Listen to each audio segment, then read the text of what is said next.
Assalamualaikum. દરરોજ પાક પડી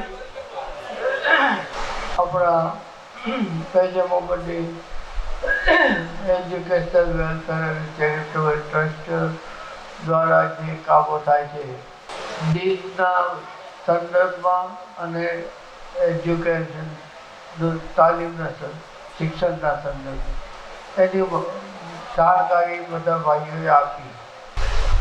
આ એક અલ્લાહનો કરમ છે કે આ એક આપણી આગળ આ કામોનો આપણા જે થઈ રહ્યા છે.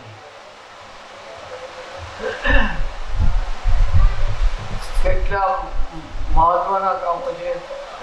હાફિઝ અકબર સાહેબે જ્યારે કીધું કે એક વ્યક્તિ જઈ રહ્યો છે, ફરિશ્તો એને પૂછે છે ક્યાં જાઉં છું, કે મારા મિત્ર છે, અલ્લાહની માટે હું એને મળું છું. તો એને કે તું તારા મિત્ર સાથે જેટલો તું તને ખુશી છે તારા મિત્ર માટેની, એવી જ અલ્લાહને તને તારી માટે ખુશી કે એક દીનદાર ભાઈ બીજા દીનદારને મળે છે અલ્લાહને રજા માટે, તો અલ્લાહ એનાથી બહુ રાજી થાય છે. તો તમે તો બધા સફીરો ખાલી એક વ્યક્તિ માટે નથી કરી રહ્યા, પણ હુજૂરની પૂરી ઉમ્મત માટે કરી રહ્યા છે. કેટલું મોટું છે એ જે કામ છે, કેટલું આલા છે, કેટલું અફઝલ ને કેટલું બેસ્ટ છે, એની કલ્પના આપણે નહીં કરી શકીએ. હાફિઝ સાહેબે કીધું કે એક છોકરો ખાલી બિસ્મિલ્લાહ પડ્યો તો એનો બાપ બક્ષાઈ ગયો, કબરના અજાબથી બચી ગયો. તો આ બાપ કીધું તો પડાવ્યું. તો તમે તો હજારો છોકરાને બિસ્મિલ્લાહ ને કુરાન પઢાવવા માટેનો કોશિશ કરી રહ્યા છો. અલ્લાહ કેટલો અજર આપશે એ આપણે કેલ્ક્યુલેશનમાં નહીં આવે. અને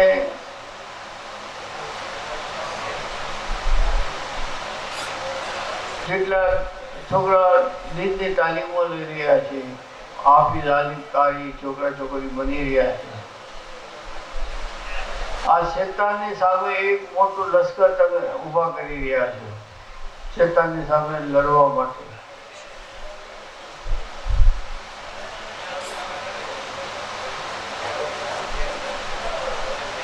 સૌથી આ બધા કામો છે ટ્રસ્ટના જેટલા પણ કામો થઈ ગયા છે ને બહુ આગળ વધી રહ્યા છે. એનું જો કોઈ મુખ્ય તાકાત હોય, આપણે ટ્રસ્ટની મુખ્ય તાકાત કે જે આટલા બધા કામો થઈ રહ્યા છે, બધા કામો થઈ રહ્યા છે, એની મુખ્ય તાકાત તો એ સફીરો છે. પૈસા સફીરો જ લાવે છે, પૈસાની જરૂરિયાત પડે છે બધે, અને પૈસા સફીરો જ રાત દિવસ મહેનત કરે છે, બધાને મળે છે. રમજાનમાં રોજાની હાલતમાં દિવસ દરમિયાન આખું રમજાન બધાને ફરીને બધાને મળીને જે પૈસા ઉઘરાવી એ સફીરોની મહેનત છે, તેની કુરબાની છે. અને એનો બદલો દુનિયાવાળા કોઈ આપી શકવાનું નથી. બધા તો ખાલી વાંચી લેશે કે આટલું લાવ્યા છે, આ સફીર છે, આ રિપોર્ટ છે, સારું છે, પણ સાચો બદલો અલ્લાહ જ આપશે. અને એવો હશે જે આપણી કલ્પનામાં નથી. આપણી કલ્પના બહારના અલ્લાહના ઇનામો છે.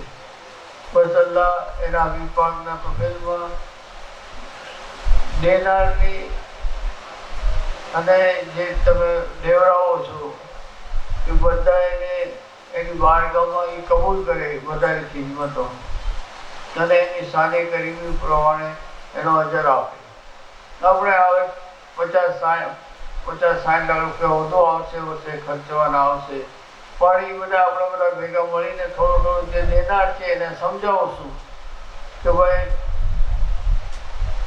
જે રૂપિયો આપો છો તો 100 રૂપિયા આપો તો સારું છે, ટ્રસ્ટમાં આપણે વધુ આપણે ખિદમત કરી શકશું. એમ જો સમજાવશો તો પણ એનું પરિણામ સારું આવશે. કોઈ મોટા પૈસાવાળા હોય એ જકાત આપીને પણ એને ઉપયોગી થઈ શકશે. અને સૌથી પહેલાં આપણે જે સફીરો છીએ પહેલાં આપણી પહોંચ પાડી લેવી, પછી બીજા આગળ જવું, તો એ સારું થશે, એનો અસર સારી થશે.